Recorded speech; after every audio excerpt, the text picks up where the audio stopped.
Hello everyone, Jason here from the GMR. I'm going to talk to you guys about semi-floaters, although it is certainly not my forte and not what we push here at GMR. We are obviously the full floater experts, but the problem is this is still a very popular setup. With that being said, we decided to dig further and dig into this because we will be releasing a line of semi-floater components and complete rear ends to complement our current product offering. Now what you have right here on the table are two axles from two separate manufacturers. They're both 35 spline, and they are both set up for the Pro Touring style. The exact same set 20 tapered Timken bearing has been installed properly on both of these. What I have here is a very generic big bearing forward, and this would be considered a Torino style. And as you notice, typically with a lot of these, they are a type of casting with a post machine. Again, it's very common and everyone uses them. What we started to find out though is these are failing mainly because of issues with tolerances. These specific units here are machined perfectly for that 3.150 bearing, and they do spec out nicely. When it comes down onto the assembly, it does fit nice, but one thing it's hard to show you on a camera, if you look closely, there is a little tiny bit of play. Now, that little bit is obviously going to be expanded exponentially when it's in a car and under leverage.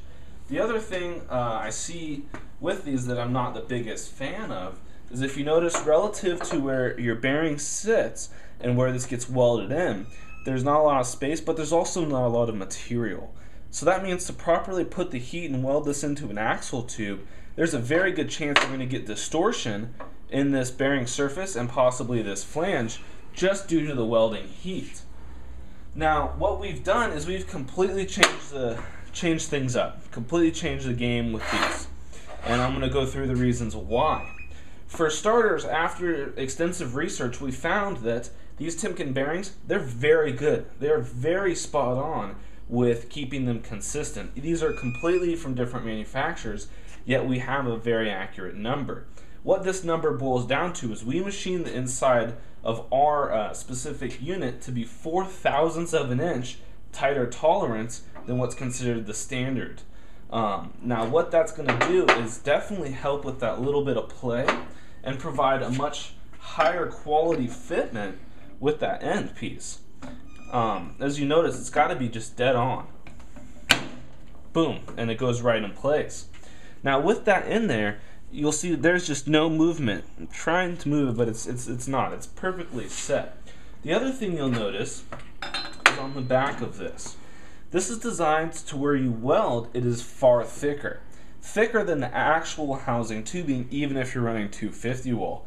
Reason being, it minimizes the amount of heat deflection and distortion at our bearing race. This is a 2-inch increment right here, slightly bigger than what would be considered some of the standards.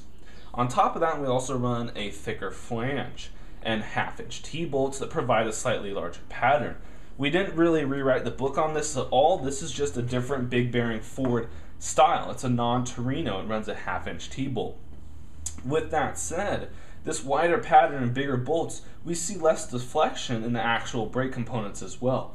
Although it doesn't sound like a lot, it certainly is an improvement in this specific case that utilizes some simple elements such as touching them up with better tolerances and then just kind of helping the assembly stay tight by reducing the amount of deflection or distortion from the welding of the end itself. The other thing is these are completely machined 100% from billet. We do not cast any component, especially these ends.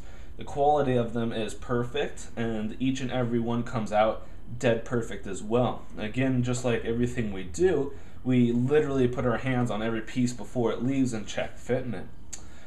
For any more information or to check out some of our other products, please look at our website, thegmr.com. You guys take it easy.